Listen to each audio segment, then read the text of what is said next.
जय हिंद दोस्तों। Real study campus पे आपको बहुत बहुत स्वागत है। और आज के छोटे से सेशन में हम लोग बहुत ही इम्पोर्टेंट चीज़ों को पढ़ने वाले हैं। बेसिकली ये चीज़ आपको एग्जाम में जाने से पहले याद होना चाहिए, और वो है कि अलजेब्रा में सारा का सारा फॉर्मूला आपके दिमाग पे घूमना चाहिए। एनटीपीसी जो आपका अभी 5 जून से होने वाला है, आप देखिए तो रेलवे जो है एडवांस मैथ से काफी ज्यादा सवाल पूछ रहा है। ठीक है, तो इसीलिए हम आपको ये चीज देखते हुए कि एडवांस मैथ से सवाल आना तय है, तो अगर ज्योमेट्री से सवाल आएगा तो भाई सारा का सारा थ्योरम आपके दिमाग में होना चाहिए। तो जितना भी ज्योमेट्री का थ्योरम था सब का सब एक लेक्चर में समेट के आपको हम वीडियो में उसका कंप्लीट वीडियो आपको दिए है। बहुत ही इंपॉर्टेंट वीडियो है, तो उस लेक्चर को कंप्लीटली देखिए, लिंक डिस्क्रिप्शन में दिया हुआ है। ये चीजें एग्जाम में जाने से पहले आपको आपके रिवीजन में होना चाहिए। साथ ही साथ अलजेब्रा का जितना सारा का सारा फॉर्मूला होता है वो आज के लेक्चर में हम लोग डिस्कस करने वाले हैं। इससे पहले आपको कंप्लीट ट्रिगोनोमेट्री जो 2024 में आया हुआ है, सारा का सारा सवाल आपको बताएं फॉर्मूला के साथ, तो वो लेक्चर भी आप देखिएगा, क्योंकि फॉर्मूला बहुत ही जरूरी है। उसके अलावा हाइट एंड डिस्टेंस से जितना भी तरीका का सवाल आया है वो भी आपको बता दिए हैं। सबका लिंक डिस्क्रिप्शन पे है, या चैनल पे आप जाइए, सारा का सारा लेक्चर आपको दिख जाएगा। तो वेरी वेरी इंपॉर्टेंट वीडियो होने वाला है, आपको कंप्लीट देखना है। आप देखिए कि कितना फॉर्मूला आपको याद है, और अगर याद नहीं है तो अभी 2-4 दिन 6 दिन वक्त है, आप आराम से याद कर सकते हैं। देखिए, सबसे पहले अलजेब्रा में स्क्वायर वाला जितना भी फॉर्मूला होता है, a + b × a - b का होल स्क्वायर क्या होता है, a² - b²। बहुत सारा सवाल डायरेक्ट आता है और बहुत बार सवाल में यूज होता है कैलकुलेशन में। a + b का होल स्क्वायर बहुत बार यूज होता है, a - b का होल स्क्वायर बहुत बार यूज होता है। उसके बाद देखो भाई साहब, इन सबसे ना सीधा सीधा सवाल आता है, समझिएगा बात को। a + b का होल स्क्वायर और a - b के होल स्क्वायर को अगर जोड़ेंगे तो क्या आता है, इस रिजल्ट को याद रखना है, 2 × a² + b², याद रखना है। 5वां नंबर में a + b का होल स्क्वायर और a - b² को अगर हम घटा दें तो क्या बचता है, बोले सर 4ab बचता है। ये चीज भी आपको याद रखना है। अगर a² - b² का हम होल स्क्वायर कर दें तो क्या होता है, बोले सर बस a⁴ + b⁴ - 2a² b²। सीधा सीधा सवाल पूछा हुआ है। ठीक है, अगर हम a² + b² का होल स्क्वायर कर दे तो क्या होता है, a⁴ + b⁴ + 2a² b²। सीधा सवाल आया हुआ है। 8वां नंबर ये जो फॉर्मूला है, और 9वां नंबर 8 और 9 दोनों, यहाँ से जो सवाल आता है वो दानव टाइप से बड़ा बड़ा सवाल दिखता है। ठीक है, तो इसको भी याद रखिएगा, a + b / a - b + a - b / a + b बराबर क्या होता है, 2 × a² + b² / a² - b²। देखिए, एक बार a + b / a - b है, और दूसरा बार में इनका उल्टा a - b / a + b है। अगर इन दोनों को जोड़ेंगे तो 2 × a² + b² / a² - b² आएगा। सीधा याद रहेगा, सवाल तुरंत बनेगा। अगर याद नहीं है तो 5 बार पढ़ जाइए, याद हो जाएगा अभी के अभी। फिर देखिए, a + b / a - b, अब की यहाँ पे प्लस का साइन था, अब की बार यहाँ माइनस का साइन है। अगर इन दोनों को घटा दें तो सर 4ab / a² - b² होगा। यहाँ पे a² - b² बचता है नीचे। ठीक है, तो 9 फॉर्मूला स्क्वायर वाला से आपके दिमाग में एकदम घूमना ही घूमना चाहिए। देखिए, अगर आप ये चीज याद नहीं है तो अभी वक्त है, आप जो है लिख के याद कर सकते हैं। ठीक है, आगे देखिए, इसके आगे आपका आ जाता है ये वाला, ये भी स्क्वायर वाला ही फॉर्मूला है, जहां से डायरेक्ट सवाल आता है एक्सपेंड करने के लिए। ठीक है, इस 10, 11, 12 है ना, 10, 11, 12 यहां से किस किस टाइप का सवाल आता है ये हम आपको बता देते हैं। यहां से सीधा सीधा सवाल आया है 2a + 3b + c का होल स्क्वायर बराबर क्या होगा, और 4 ऑप्शन दिया हुआ। तो देखिए, ये a + b + c के होल स्क्वायर पे ही तो बेस्ड है। तो इस टाइप का सीधा सवाल पूछा है रेलवे कई बार। तो ये सब सवाल तभी बनेगा जब आपको ये फॉर्मूला याद रहेगा कि a plus B plus C का होल स्क्वायर क्या होता है, a square plus B square plus C square plus 2ab plus 2bc plus 2ca। यहाँ से हम 2 कॉमन भी ले सकते हैं। अगर 2 कॉमन ले लेंगे तो अंदर ab plus bc plus ca भी हो जाता है, ये भी याद रखना है।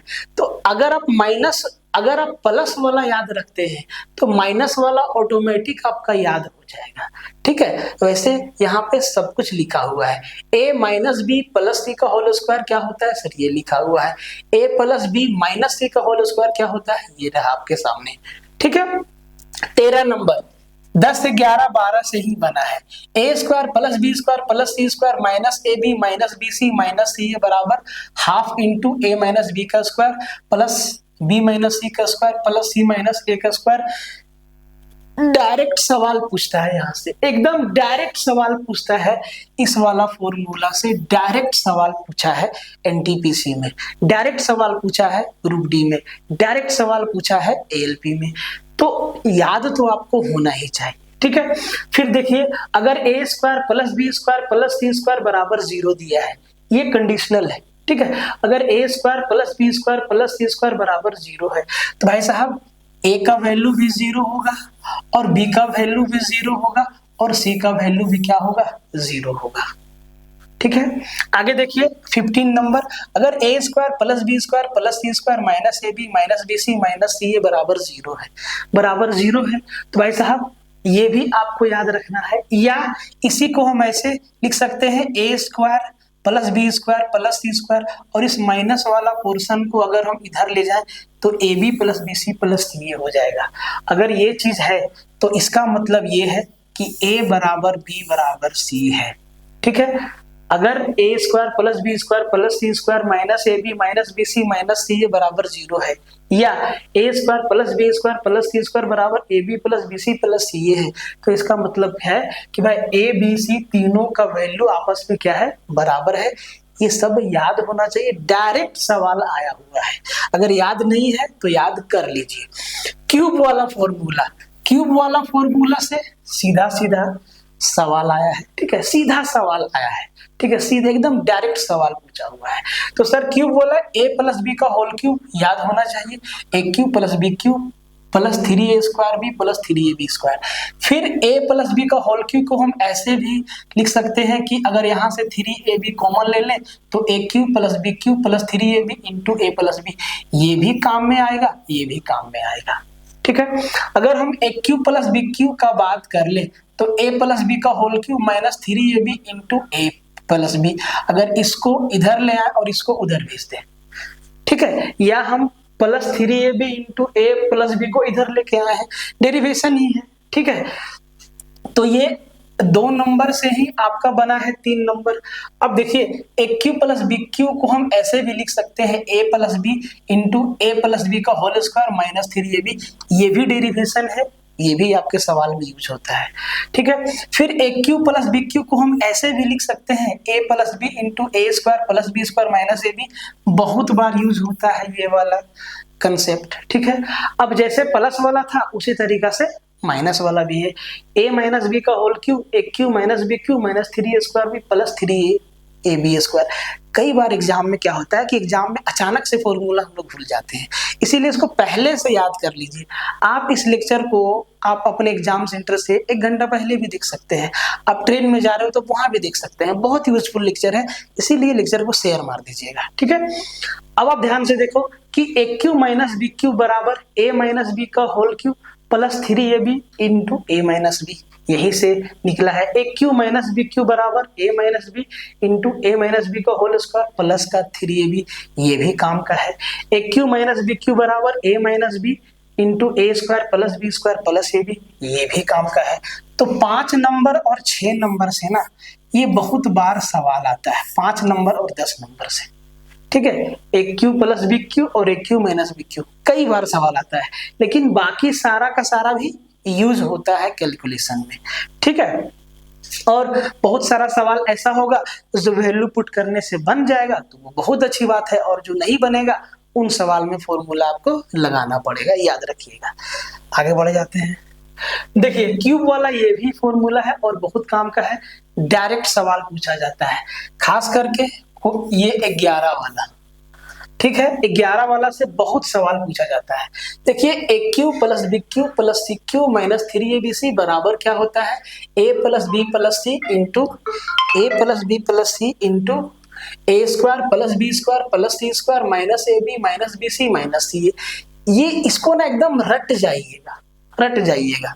इसी को हम ऐसे भी लिख सकते हैं, A cube plus B cube plus C cube minus 3abc बराबर, इसको हम ऐसे भी लिख सकते हैं half into A plus B plus C into A minus B का whole square plus B minus C का whole square plus C minus A का होल स्क्वायर। एकदम याद कर लीजिएगा इन दोनों को, ठीक है, एकदम दोनों को याद कर लीजिएगा ध्यान से, ठीक है। उसके बाद देखिए इसी को हम ऐसे भी समझ सकते हैं कि A cube plus B cube plus C cube minus 3abc upon A square A minus B का whole square plus B minus C का whole square plus C minus A का होल स्क्वायर बराबर A plus B plus C का half. इस चीज को हम इधर लेके आ गए, कोई दिक्कत नहीं, डेरिवेशन है। तो 11 वाला को आपको याद रखना है। 11 वाला के बाद ये वाला जो है, ये वाला और ये वाला, ठीक है, ये और ये है ना, ये वाला और ये वाला, ठीक है, ये दोनों का दोनों। अब आप ध्यान से देखिए ये और वाला, ठीक है, A cube plus B cube plus C cube minus 3abc बराबर A plus B plus C into A plus B plus C का whole square minus 3 into A B plus B C plus C, direct use होगा, ठीक है।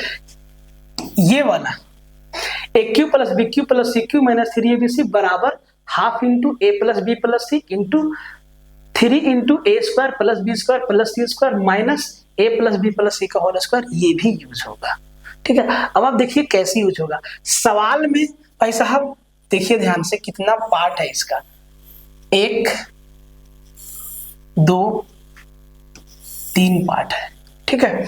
कोई भी 2 part का value दे देगा और इसमें एक पार्ट और है ABC वाला, ठीक है, 4 पार्ट है ना, एक पार्ट यहां से यहां है और एक पार्ट ABC वाला है, ठीक है। कोई 3 चीज का वैल्यू दे देगा, चौथा चीज आपसे पूछ देगा। मान लीजिए कि आपसे ABC का वैल्यू पूछ देगा तो A cube plus B cube plus C cube का वैल्यू दे देगा, A plus B plus C का वैल्यू दे देगा और A square plus B square plus C square का वैल्यू दे देगा और आपसे पूछ देगा कि भाई साहब ABC का मान क्या होगा या 3ABC का मान क्या होगा। तो वहां बहुत काम का है। सबसे ज्यादा सवाल यहां से बनता है, ये जो कंडीशन दिया है, यदि a plus B plus C बराबर 0 है तो A cube plus B cube plus C cube minus 3abc बराबर भी क्या होगा, 0 होगा। तो क्यूब वाला सारा का सारा फॉर्मूला और स्क्वायर वाला सारा का सारा फॉर्मूला को याद रखिएगा, ठीक है। आगे बढ़ जाते हैं। क्वाड्रेटिक इक्वेशन से बहुत सवाल पूछा गया है, द्विघात समीकरण। तो भाई ये जो ax square plus bx plus C बराबर 0 है, ये क्या है, हमारा एक द्विघात समीकरण है। इसका 2 मूल है, x का 2 वैल्यू है, एक अल्फा और एक बीटा है, ठीक है। तो x माइनस अल्फा और x माइनस बीटा ये क्या है, इस समीकरण का 2 फैक्टर है, 2 गुणनखंड है, क्या है, 2 फैक्टर है। अगर इन दोनों को आपस में मल्टीप्लाई कर दें तो भाई साहब ये इक्वेशन निकल के आ जाएगा मेरा, ठीक है। अगर x का 2 वैल्यू दे दे तो हम द्विघात समीकरण निकाल सकते हैं, ठीक है। द्विघात समीकरण में x square plus B x plus C में 2 चीज मालूम होता है, एक अल्फा प्लस बीटा मूलों का जोड़ क्या होता है, माइनस बी बाई ए, दूसरा अल्फा इंटू बीटा मूलों का गुणनफल सी बटा ए। ये चीज भी आपके दिमाग में होना चाहिए। 2 ही चीज मालूम होता है, एक अल्फा प्लस बीटा और एक अल्फा इंटू बीटा। अब देखिए अगर आपके पास अल्फा और बीटा का वैल्यू दे दिया है, मतलब एक्स का 2 वैल्यू दे दिया है और आपसे बोलेगा कि उस द्विघात समीकरण को बताइए जिसका दोनों मूल अल्फा और बीटा है, मतलब जो 2 वैल्यू दे दिया। तो भाई साहब द्विघात समीकरण बनाने का फॉर्मूला याद होना चाहिए। देखिए ये x square minus alpha plus beta into x plus alpha into beta. तो द्विघात समीकरण बनाने का फॉर्मूला क्या है, एक्स स्क्वायर माइनस मूलों का जोड़ मतलब अल्फा प्लस बीटा, देखिए लिख देते हैं हिंदी में, मूलों का योग, ठीक है, इंटू एक्स प्लस मूलों का गुणनफल, मूलों का गुणनफल। ये है द्विघात समीकरण बनाने का फॉर्मूला बराबर 0। भाई साहब द्विघात समीकरण मतलब मैक्सिमम पावर 2, तो x का 2 वैल्यू आएगा। यहाँ पे दोनों वैल्यू को जोड़ देंगे, यहाँ पे दोनों वैल्यू को गुना कर देंगे, तो हमारा क्वाड्रेटिक इक्वेशन बन के तैयार हो जाएगा। कुछ ऐसा द्विघात समीकरण होगा जिनका हम लोग ऐसे फैक्टर नहीं कर पाएंगे, तो उनमें अगर अल्फा और बीटा निकालना है, मतलब उसका दोनों वैल्यू निकालना है, तो x तो अल्फा बराबर minus B plus root under B square minus 4ac upon 2a, और बीटा बराबर minus B minus root under B square minus 4ac upon 2 alpha. ये चीज याद रखना है। और ये जो हमारा डिस्क्रिमिनांट है, विवेचक है, ये हमारा रूट का नेचर बताता है कि जो आपका जो द्विघात समीकरण का जो दो मूल है वो कैसा होगा। इसको विवेचक बोलते हैं हिंदी में, डिस्क्रिमिनांट बोलते हैं अंग्रेजी में। अब देखिए नेचर ऑफ रूट पे कैसे सवाल आता है। तो नेचर ऑफ रूट पे सवाल बनाने के लिए ये 3 कंडीशन आपके दिमाग में होना चाहिए। पहला, अगर डिस्क्रिमिनांट आपका 0 है, मतलब बी स्क्वायर माइनस 4ac बराबर 0 आता है, तो भाई साहब उस द्विघात समीकरण का जो रूट होगा वो रियल और इक्वल होगा, वास्तविक और बराबर होगा, मतलब x का दोनों वैल्यू क्या होगा, बराबर होगा। अगर बी स्क्वायर माइनस 4ac 0 से बड़ा है, अगर बी स्क्वायर माइनस 4ac 0 से बड़ा है भैया, ठीक है, तो उस द्विघात समीकरण का जो दोनों रूट होगा वो रियल और अनइक्वल होगा। मतलब रियल तो होगा लेकिन दोनों वैल्यू अलग अलग होगा, x का जो दोनों मान होगा वो अलग अलग होगा, ठीक है। अगर बी स्क्वायर माइनस 4ac 0 से छोटा है, 0 से छोटा है, इसका मतलब ये है कि जो उस द्विघात समीकरण का जो रूट होगा, जो मूल होगा, वो वास्तविक नहीं होगा, नॉट रियल, वास्तविक नहीं होगा, तो उसका मान भी वास्तविक नहीं होगा। ये चीज आपको याद होना चाहिए, ठीक है। तो ये नेचर ऑफ रूट से सवाल आता है, बहुत ज्यादा सवाल आया है, आप देख सकते हैं प्रीवियस ईयर पेपर में। तो आप ये लिख लीजिए कि एनटीपीसी में यहाँ से एक सवाल, एनटीपीसी सीबीटी 1 में एक सवाल यहाँ से फाइनल आएगा, ठीक है। इसके बाद अगर याद नहीं है तो भाई साहब याद कर लीजिए, अभी वक्त है, ठीक है। इसके बाद ध्यान से देखिए, लीनियर इक्वेशन इन 2 वेरिएबल से बहुत सवाल आया है, और 3 कंडीशन आपको अगर याद है तो आप जो है इन सवालों को बड़े ही आसानी से बना सकते हैं। लीनियर इक्वेशन इन 2 वेरिएबल में सिर्फ और सिर्फ आपको ना रेशियो देखना होता है, रेशियो देखना होता है, और रेशियो देखने के साथ आप जो है आंसर कर सकते हैं। जैसे कि a1x plus b1y plus c1 equal to 0 और a2x plus b2y plus c2 बराबर 0, ये मेरा 2 समीकरण है, 2 चर वाला, 2 वेरिएबल वाला 2 समीकरण है। अगर a1 अपॉन a2 इनके कोफिशिएंट का रेशियो अगर हम देखें तो a1 अपॉन a2 बराबर नहीं है b1 अपॉन b2 का। अगर ये चीज नहीं है, अगर ये चीज है कि सर इनके कोफिशिएंट का जो, इनके गुणक का जो अनुपात है वो बराबर नहीं है, इसका मतलब है कि वो जो ये जो समीकरण है इनका सिर्फ और सिर्फ एक हल है, सिर्फ और सिर्फ एक हल है, सिर्फ और सिर्फ एक हल है। इसी को यूनिक सॉल्यूशन कहा जाता है। और यूनिक सॉल्यूशन का मतलब है कि इन दोनों ही समीकरण का, अगर इन दोनों ही समीकरण को अगर हम ग्राफ पे खींचेंगे तो भाई ये दोनों रेखा किसी एक पॉइंट पे प्रतिच्छेद करेगी, और एक पॉइंट पे प्रतिच्छेद कर रहा है, इसीलिए इनका सिर्फ और सिर्फ एक ही सॉल्यूशन होगा, ठीक है। दूसरा, अगर a1 अपॉन a2 बराबर b1 अपॉन b2 बराबर c1 अपॉन c2, अगर इनके गुणांक का रेशियो आपस में बराबर है, इसका मतलब है कि इस केस में इनका अनंत हल होगा। अनंत हल होगा, इनफाइनाइट सॉल्यूशन या मेनी सॉल्यूशन अनंत हल होगा। और अनंत हल होगा इसका मतलब ये है ग्राफ पे जब इसको बनाएंगे तो भाई साहब ये इस दोनों समीकरण के रेखा एक दूसरे पे डिपेंड रहेंगे, एक दूसरे पे डिपेंड रहेंगे। इसका मतलब ये है कि एक ही लाइन के ऊपर दूसरा लाइन रहेगा, एक ही लाइन के ऊपर दूसरा लाइन रहेगा। ये दोनों लाइन एक दूसरे को ओवरलैप कर जाएंगे, और ओवरलैप कर जाएंगे एक रेखा के ऊपर दूसरी रेखा को हम अगर रख दें तो वो अनंत बिंदुओं पर एक दूसरे को प्रतिच्छेद करते हुए जाएंगे। तो जब वो अनंत बिंदु पे एक दूसरे को टच करेंगे इसका मतलब मेनी सॉल्यूशन होगा, इनफाइनाइट सॉल्यूशन होगा। तीसरा, अगर a1 अपॉन a2 बराबर b1 अपॉन b2 है, ये चीज है, लेकिन ये दोनों जो है c1 अपॉन c2 के इक्वल नहीं है, अगर ये कंडीशन है इसका मतलब इस समीकरण का कोई हल नहीं होगा, नो सॉल्यूशन होगा। और नो सॉल्यूशन होगा अगर इनको ग्राफ पे बनाएंगे तो भाई इन दोनों ही समीकरणों की रेखाएं पैरेलल होंगी, समांतर होंगी।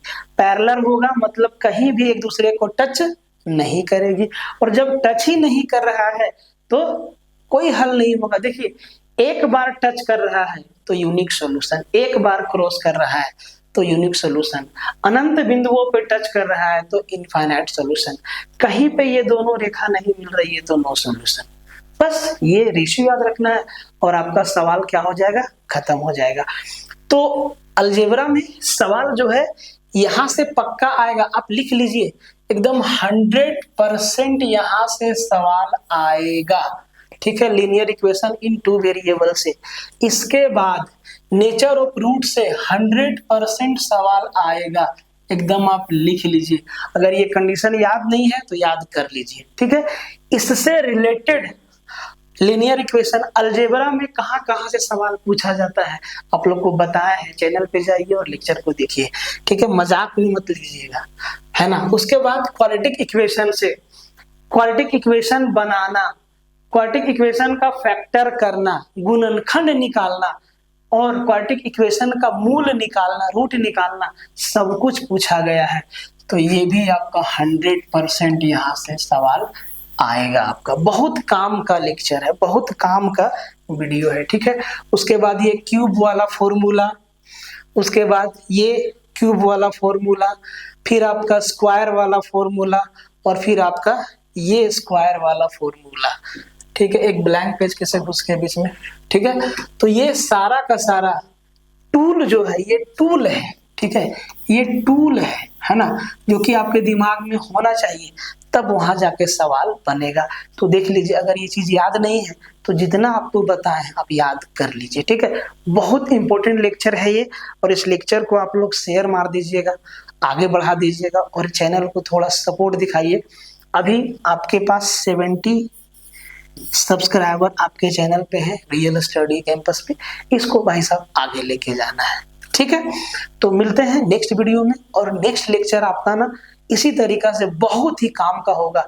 हाइट एंड डिस्टेंस का ट्रिगोनोमेट्री का जितना भी फॉर्मूला है वो सारा का सारा आपको बता देंगे, जहां से आपका सवाल बनेगा, ठीक है। तो मिलते हैं नेक्स्ट लेक्चर में, तब तक के लिए जय हिंद।